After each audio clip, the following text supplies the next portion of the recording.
کیا وجہ ہے؟ میں ان سے بات کرتا رہوں گا. کیا وجہ ہے؟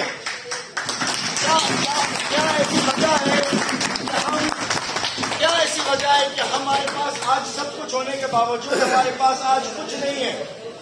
میرے محترم بھائیوں، میری بہنوں، آخر وہ وجہ کیا ہے؟ وہ کون سی ایک چیز تھی جو رہ گئی؟ وہ کون سی ایک چیز تھی جو رہ گئی؟ جو رہ گئی ہمارے کامریڈ سے، جو رہ گئی ہمارے وکیل بھائی سے، جو رہ گئی ہمارے دیگر مقررین سے، کہ ہم وہ نہیں سمجھ پا رہے کہ کیا وجہ ہے کہ جس کی وجہ سے آج ہم بٹے ہوئے ہیں. آج ہم کبھی سندھی بن جاتے ہیں، کبھی ہم پٹھان بن جاتے ہیں، کبھی ہم بلوچی بن جاتے ہیں، اور اس کا نتیجہ اسمبلیوں میں جا کے یہ ملتا ہے جو ہمیں مل رہا ہے. اس کا نتیجہ ہمیں یہ ملتا ہے کہ چلنے کے لیے سڑکیں نہیں ہیں. اس کا نتیجہ یہ نکلتا ہے کہ پاکستان میں 5 دریا ہیں، لیکن ان دریاؤں کے اوپر بجلی بنانے کا نظام نہیں ہے. کیا وجہ ہے کہ پاکستان کے اندر سب سے خوبصورت وہ ایئر کوریڈور ہے، ایک ایسی کوریڈور ہے ہوا کی جدھر سے پنکھے کے ذریعے ہم بجلی بنا سکتے ہیں، لیکن کیا وجہ ہے کہ ہم بجلی نہیں بنا پا رہے اور ہماری بجلی جا رہی ہے؟ ایک سوچنے کی بات ہے.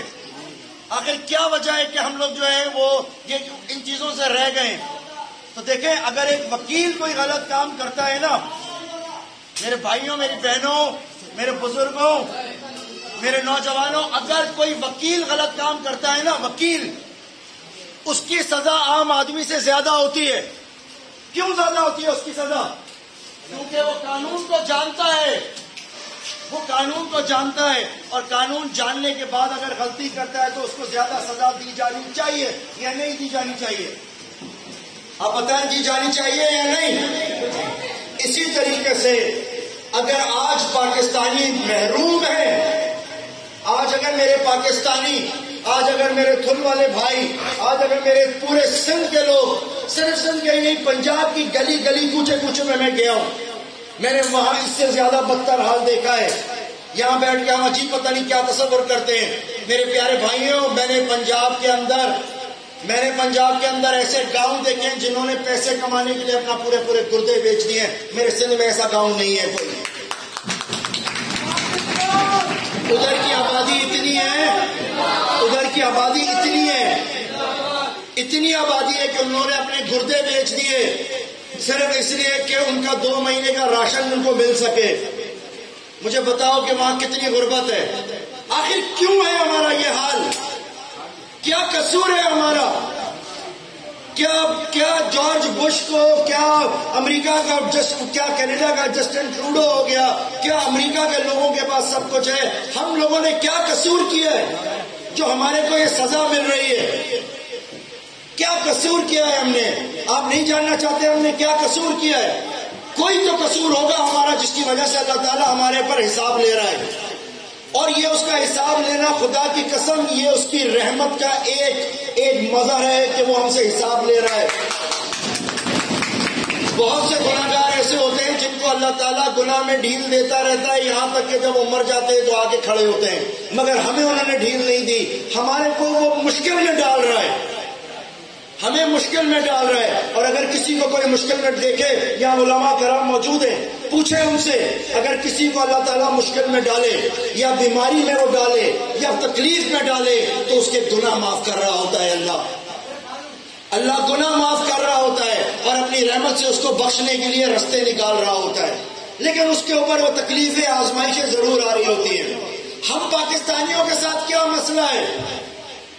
یہاں نہ کوئی سندھی، نہ پٹھان، نہ پنجابی، میں پاکستانی بول رہا ہوں، کیونکہ جب آپ ملک سے باہر جاتے ہو تو آپ کو پاکستانی کہا جاتا ہے. آپ کو کچھ نہیں کہا جاتا، آپ کو پاکستانی کہا جاتا ہے. تو تھوڑی دیر کے لیے ہم اس فرق سے باہر آ جاتے ہیں، تھوڑی دیر کے لیے ہم اپنے آپ کو فوجی سمجھتے ہیں، اور ہر فوج میں ہر کوئی ہوتا ہے. ہم چلتے پھرتے 22 کروڑ پاکستانی فوجی ہیں. ہم تھوڑی دیر کے لیے وہ سمجھ لیتے ہیں کہ ہم سب ایک ساتھ ہیں، اور بیٹھے ہیں اس حال میں، خوشی سے بیٹھے ہیں اس حال میں، گھروں میں ہم لوگ بیٹھے. میں پھر پوچھ رہا ہوں، وہ کیا وجہ ہے کہ اللہ تعالیٰ ہم سے ناراض ہے؟ وہ ناراضگی کی اگر کوئی وجہ ہے تو کوئی آپ سے وعدہ کرے اور اس وعدے کے بعد وعدے کی خلاف ورزی کرے، تو کیا آپ کا حق نہیں ہے کہ آپ اس سے ناراض ہو گئے یا نہیں؟ کوئی آپ سے وعدہ کر کے جائے. میرے سے غلام حسین بھنوڑا صاحب کہتے، آپ جیک آباد میں آؤ، میں آپ کو ریلیاں دوں گا،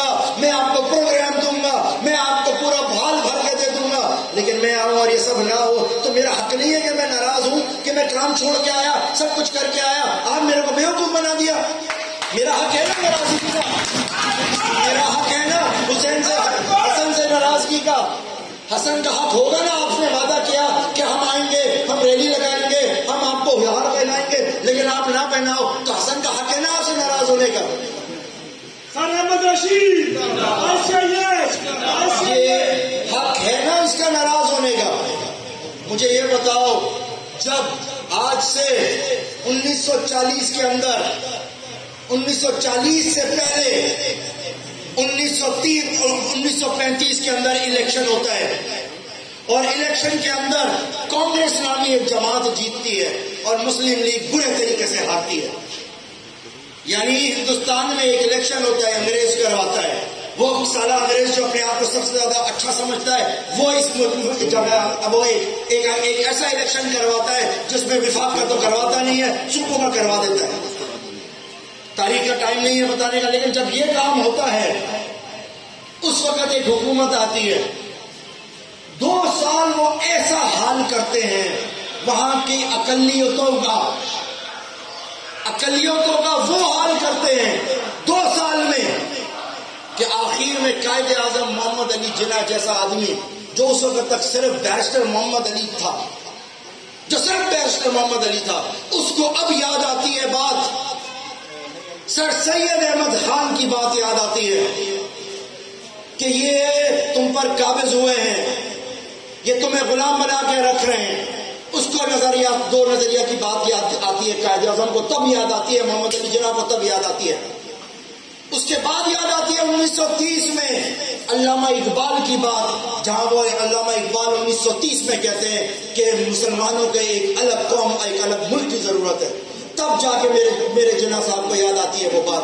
اور پھر جناح صاحب جاتا ہے سب سے پہلے علی گڑھ یونیورسٹی کے نوجوانوں کے پاس, اور ان کو جا کے کہتا ہے کہ تمہارے بڑوں نے سے جو مسٹیک ہو گئی دوستی کی, اس کو چھوڑو, اب تمہارے کندھے پہ سب کچھ ہے, اب تم لوگوں نے کرنا ہے. اور اس کے بعد ہم دیکھتے ہیں کہ 1940 کے اندر منٹو پارک کے اندر یہ قرارداد منظور ہوتی ہے, اور اس قرارداد کے اندر بنیادی وعدہ, لاکھوں آدمیوں کے سامنے جو وعدہ کیا تھا ہمارے بڑوں نے, ہمارے باپ داداؤں نے جو وعدہ کیا تھا, وہ یہ کہا تھا, اے اللہ تو ہمیں زمین دے, ہم تیرا نظام نافذ کریں گے.